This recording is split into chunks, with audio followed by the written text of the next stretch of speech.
사랑의 하나님 감사합니다. 새날을 주시고 또 새 생명을 주시니 감사합니다. 우리 삶이 하나님의 은혜로 된 것임을 날마다 깨닫고 더욱더 겸손하게 세월이 가면 갈수록 더욱더 겸손히 하나님을 의지하며 걸어가는 저희들이 되기를 간절히 원합니다. 우리의 연약함 속에 하나님의 강함을 숨겨두시고 내 능력이 너의 약함을 통해 온전하여짐이라 말씀하신처럼 하나님 우리의 약함과 연약함 속에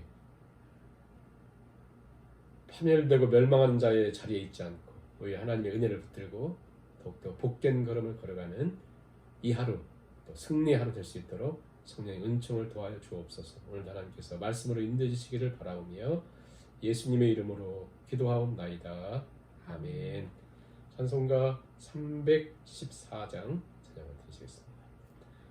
내 구주 예수를 더욱 사랑 엎드려 비는 말 들으소서. 내 진정 소원이 내 구주 예수를 더욱 사랑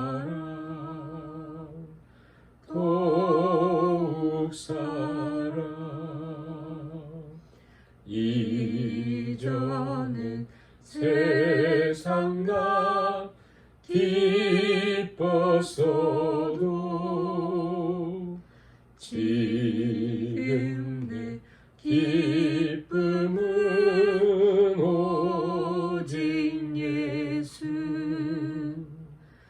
다만 내 비는 날 내 구주 예수를 더욱 사랑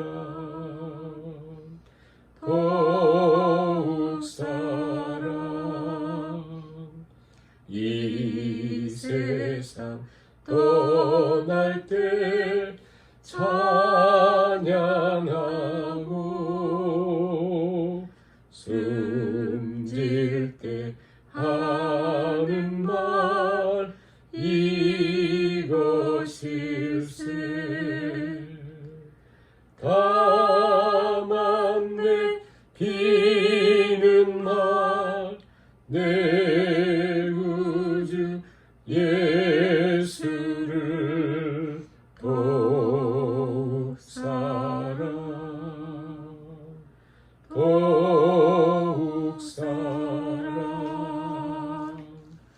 아멘. 하나님 말씀 창세기 22장 1절 2절 두 절만 이 말씀을 같이 공동하시겠습니다. 그 일 후에 하나님이 아브라함을 시험하시려고 그를 부르시되 아브라함아 하시니 그가 이르되 내가 여기 있나이다. 여호와께서 이르시되 내 아들 내 사랑하는 독자 이삭을 데리고 모리아 땅으로 가서 내가 네게 일러준 한 산 거기서 그를 번제로 드리라. 아멘. 오늘 우리가 창세기 중요한 22장 말씀을 상고하겠습니다. 많은 성경학자들은 신약 또 구약도 마찬가지지만 최대의 사건을 갈보리 십자가 사건이라. 갈보리 십자가 사건. 이제 우리가 신약에서 굳이 갈보리 십자가 사건이 가장 최대의 사건이라면 구약 최대의 사건은 모리아 산에서 아브라함이 이삭을 번제로 드린 사건이라 이렇게 말을 합니다. 그만큼 본문이 주는 메시지가 크다 할 수 있습니다.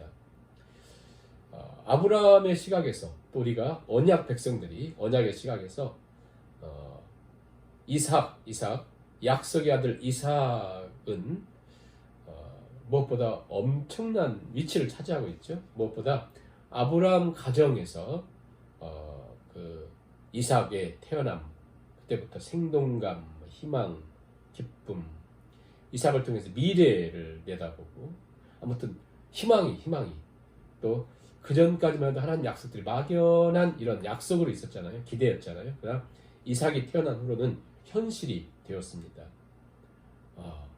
하루하루가 설레이고 하나님 약속이 이루어졌네. 우리는 불가능한데 하나님의 약속이 이제 처음 시작되는 것을 보면서 성취되는 것을 보면서 너무 감격하고 지내는 어느 날 2절 말씀 보면 여호와께서 이르시되 내 아들 내 사랑하는 독자 이삭을 데리고 모리아 땅으로 가서 내가 너에게 일러준 한 산 거기서 그를 번제로 드리라. 번제로 드리라. 하나님의 섭리, 하나님의 약속의 모든 걸 담고 있는 아브라함 신앙의 전부고 또 이스라엘 미래요. 수많은 민족의 구원이 약속되어 있는 하나님 약속의 결정체거든요. 이삭은. 근데 하나님이 전혀 상상하지 못했던 요구를 합니다. 이삭을 목회자로 만들어라 그런 것도 아니고 선교사로 오지로 보내라 그것도 아니라 죽여 바치라는 거예요. 죽여 바치라. 데리고 가서 번제로 누구를 목적을 분명하게 꼭 집어서 세 가지로 분명히 알아듣기 쉽게 네 아들 네 사랑하는 독자 그 이름을 정확하게 이삭이라고 말씀합니다. 네 아들 내 사랑하는 독자 이삭을 상상할 수 없는 명령을 받습니다. 있을 수 없는 명령을 받습니다. 그 명령 앞에 아브라함은 한마디도 하지 않고 3절 보세요. 아브라함이 아침에 일찍 일어나 나귀에 안장을 지우고 두 사환과 아들 이삭 데리고 번제에 쓸 나무를 쪼개어 가지고 하나님 지시할 땅으로 떠납니다. 말없이 무슨 얘기를 하겠어요? 3일 동안 그래서 말없이 침묵과 긴장감만 내려앉습니다. 드디어 사흘째 되는 날에 아브라함이 입을 열죠. 5절에 보시면 이에 아브라함이 종들에게 이르되 너희는 나귀와 함께 여기서 기다리라. 잘 보세요. 내가 아이와 함께 저기 가서 예배하고 뭔 예배예요? 제사 번제로 드리잖아요. 그런데 뭐라 하냐면 우리가 돌아오리라. 그래, 우리가 돌아오리라. 이 아이를 데리고 가서 저기서 번제를 드리고 제사를 드리고 우리가 돌아오리라. 둘이 가서 하나를 번제로 죽이고 함께 오겠다는 거예요. 얼마나 놀라운 신앙 고백입니까? 정말 놀라운 고백이죠. 그리고 또 침묵이 이어집니다. 왜? 아들과 아버지 둘이 가요. 하나를 죽여야 되거든요. 아들을 죽여야 되거든요. 번제로 드려야 됩니다. 번제란 짐승을 잡아서 죽여가지고 각을 떠가지고 불을 태워 죽이는 거거든요. 드리는 거거든요. 제사를. 그렇게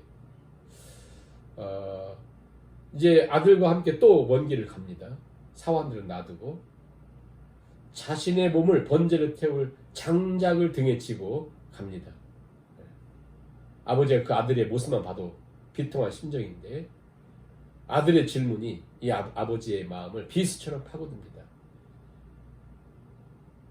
7절 이삭이 그 아버지 아브라함에게 말하여 이르되 내 아버지여 내 아들아 내가 여기 있노라. 이삭이 이르되 불과 나무는 여기 있거니와 번제할 어린 양은 어디 있습니까? 불과 나무는 있는데 번제로 드릴 양은 어디 있습니까? 아브라함의 가슴을 비수처럼 파고들지 않겠어요? 그런데 아브라함의 놀라운 신앙의 고백을 보세요. 8절 아브라함이 이르되 내 아들아 번제할 어린 양은 하나님이 자기를 위하여 친히 준비하시리라. 번제할 어린 양은 하나님이 자기를 위하여 친히 준비하시리라. 이 말이 여호와 이래요. 이따 14절에 가서 우리가 한번 여호와를 살펴보겠는데 여호와께 친히 준비하신다. 여호와께서 친히 준비하신다. 하나님이 친히 준비하신다는 거예요. 그리고 이제 두 부자가 말없이 가서 목적지에 달아나서 말없이 제물을 드릴 제단을 이렇게 쌓고 그의 장작을 버려놓고는 아브라함이 칼을 들고 아들 이삭을 향해 내려치려는 순간 다급한 목소리가 하늘에서부터 들려옵니다. 아브라함아 아브라함아 아브라함아 아브라함아. 11절 여호와의 사자가 하늘에서부터 아브라함아 아브라함아 하시는지라. 아브라함이 이르되 내가 여기 있나이다. 사자가 이르시되 그 아이에게 내 손을 대지 말라. 그에게 아무 일도 하지 말라. 내가 네 아들 내 독자까지도 내게 아끼지 아니하였으니 내가 이제야 내가 하나님을 경외하는 줄을 아노라. 하나님이 원하셨던 것은 이삭이 아니었습니다. 하나님이 원하셨던 것은 번제로 아들을 받고 싶은 마음이 아니었습니다. 하나님이 요구하셨던 것은 아들이 아니라 아브라함의 신앙이죠. 아브라함의 신앙의 고백이죠.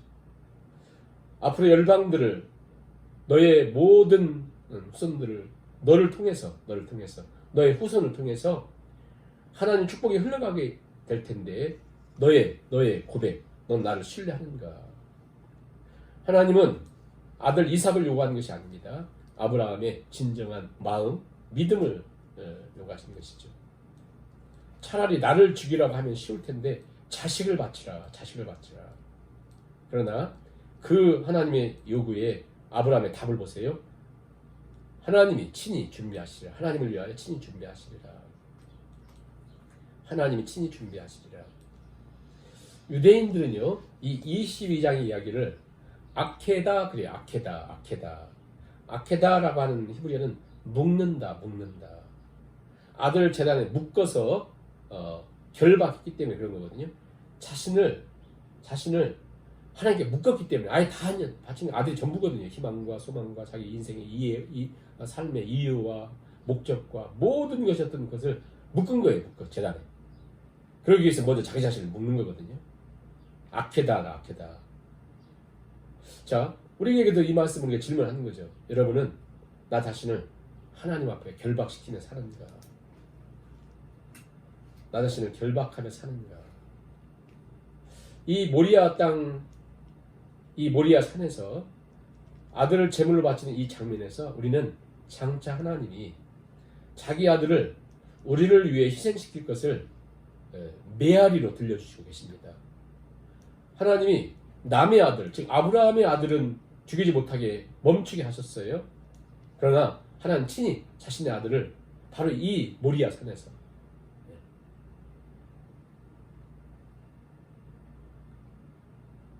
아끼지 않고 우리를 위해 주시는 거죠. 구약의 역사 내내 수천 년 동안 이 메아리가 울려 퍼진 거예요. 나는 내 아들을 아끼지 않는다. 드디어 그 메아리 들려왔던 것이 갈보리 언덕에서 이 모리아 산 위에서 골고다라고 하는 이름 한 곳에 한 아들이 마치 이삭이 그 번제에 태울 나무를 등에 지고 간 것처럼 예수님은 십자가를 지고 거대한 십자가를 지고 골고다 언덕을 올라가죠. 죽은 사람을 살리고 바람을 잔잔케 하고 세상을 만든, 그러니까 한마디로 그분이 얘기하면 모든 장애가 물러가는 엄청난 기적의 예수님이 십자가를 지고 골고다 언덕을 갈 때 모든 사람들이 숨을 죽이며 다 바라봤죠. 어떨 때는 고함을 치면서 외쳤죠. 너 십자가 내려와라. 너 자신을 구원하라. 과연 파도를 잔잔케 하고 죽은 자를 살린 사람인데 그가 무슨 일을 할까? 십자가에서 그 손에 못을 박을 때에 과연 못이 손에 박힐까? 그런데 다른 사람과 차이가 없이 그 손에서 죄송합니다. 피가 튀기면서 못이 박힙니다. 그리고 그는 내려오지 않고 그곳에서 내려오지 않는 그들을 향해서 사람들은 조롱합니다. 네가 하나님의 아들이거든 뛰어내리라. 예수님이 세례 받으실 때는 내 사랑하는 아들이여 내 기뻐하는 자라 친히 음성을 들려주셨던 하나님께서 십자가에서 비참하게 아들이 대롱대롱 매달려 있는데 사람들은 기적을 바랐는데 기적 대신 하나님은 그를 버리시죠. 그래서 예수님은 엘리 라마 사박다니 그리고 다 이루었다 말씀하시고 아버지 앞에 내 영혼을 맡깁니다. 남의 자식이 죽을 때는 마지막 순간에 붙잡아 주신 하나님이 아브라함의 손을 붙잡으셨던 하나님, 스톱시키신 하나님이 죄를 지고 골고다 십자가에 달려 돌아가시는 독생자 예수님의 마지막 순간까지 그 기도, 그의 외침, 귀를 막으시고 우리를 건지시기 위해서 던지시죠. 아마 그 하나님의 큰 사랑을 깨달은 사람이 있다면 아브라함이겠죠. 아브라함. 자식을 죽여본, 이미 그 마음속에 죽였거든요. 아브라함이죠. 그래서 예수님께서 뭐라고 말씀하냐면 너희 조상 아브라함이 나의 때 볼 것을 즐거워하다가 보고 기뻐했다 그러거든요. 그만큼 메시아를 사모했던, 그러면 나는 아들을 죽이는데 우리를 위하여 십자가 지실 그분을 우리처럼 다 알지는 못했지만 그는 나의 때 볼 것을 즐거워하다가 보고 기뻐했다 그래요. 오늘 창세기 22장 무엇보다 여호와 이레 하나님이 친히 준비하신다. 14절 보실까요? 아브라함이 그 땅 이름을 여호와 이레라. 오늘까지 사람들이 이르기를 여호와의 산에서 준비되리라. 여호와 이레죠. 여호와 이레. 이레라고 하는 말은 원래 본다 이런 뜻이에요. 본다. 하나님 보신다. 그래서 여호와 이레 친히 준비하신다. 보신다. 공급하신다. 이 말은 뭐냐면 여호와 이레. 즉 하나님은 자 보세요. 보시고 우리를 준비하시고 잘 기억하세요. 하나님은 보시고 준비하시고 공급하신다. 하나님은 보시고 구경만 하시는 분이 아니라 우리 필요를 위해 준비하시고 채워주신 공급하신다. 여호와의 산에서 준비되리라. 이게 은혜죠. 축복입니다. 주님의 산에서 준비된다. 누구에 의해서요? 나에 의해서가 아니라 하나님에 의해서 준비된다. 우리 하나님을 신뢰할 때 하나님은 우리를 준비하신다. 여호와 이레. 보시고 준비하시고 공급하신다. 그렇죠? 그러니까 항상 하나님을 신뢰하는 곳에 하나님은 하나님의 준비하심이 있었어요. 예비하심이. 우리가 그것을 기억하라는 거예요. 아브라함이 믿음으로 가는 그곳에 하나님은 양을 준비하셨죠. 내가 사망의 음침한 골짜기를 가라 할 때 그곳에 갈 때에 주의 막대기와 지팡이가 준비되어 있습니다. 홍해로 나아가라. 나아갈 때 하나님 그곳에 그 바다 한가운데 대로를 준비하고 계셨습니다. 광야 사망으로 나아가라. 하나님 그곳에 구름 기둥과 불 기둥과 하나님께서는 반석으로 물을 준비하시고 예비하시고 공급하시죠. 하나님 반드시 준비하시고 공급하신다는 거예요. 그 사실 꼭 신뢰하며 걸어야 된다는 것이. 이게 바로 22장. 어떻게 보면 아브라함의 사역에서 하이라이트예요. 그런데 이렇게 마쳐야 되는데 마지막 20절부터 24절에 보면 뚱뚱한 다른 내용이 기록되어 있어요. 이 일후에 어떤 사람이 아브라함에게 알려 이르기를 밀가가 당신의 형제 나홀에게 자녀를 낳았다. 그러니까 갑자기 아브라함의 형제 얘기가 나와요. 왜 갑자기 여호와 이레 이야기를 하다가 아브라함의 형제 이야기를 할까요? 하나님 뭐라고 했어요? 여호와 이레? 하나님 보시고 준비하시고 공급하신다 그랬잖아요. 하나님 지금 뭘 준비하고 계세요? 이삭의 아내 리브가를 하나님 이미 준비하고 계세요. 네. 놀랍죠? 그래서 그 얘기를 위해서 여기 족보를 기록한 거예요. 나홀이 아내와 첩을 통해서 12명의 아들을 낳았다. 아브라함에게 지금 하나 쫓아낸 이스마엘 빼고는 하나밖에 없잖아요. 이삭을. 그런데 형제 그것에 살았던 형제는 12명이나 아들을 낳고 굉장히 떵떵거리며 살고 있는 거예요. 근데 그 가정에 리브가가 있더라. 즉 24장에서 리브가를 이렇게 만나잖아요. 이삭을요. 그것을 하나님 미리 준비하고 계셨다. 다시 한번 우리가 기억해야 될 것은 여호와 이레 친히 하나님 준비하신다. 우리가 하나님 정말 신뢰하고 나갈 때 하나님은 준비하신다. 사망의 음침한 골짜기에도 하나님이 주의 지팡이의 막대기로 준비하고 계시고 홍해로 나아가도 광야로 나아가도 하나님 예비하심이 있고 또 모리아산에서 아들을 바치려고 하는 그것에 하나님이 양을 준비하고 계시고 하나님 미리 보시고 준비하시고 공급하신다. 이 사실을 믿고 우리 하나님을 철저하게 신뢰하며 걸어가는 저 성도님들이 다 되실 수 있게 바라면서요. 이 시간을 같이 3, 4분 기도하시고 우리 기도회를 마치도록 하겠습니다.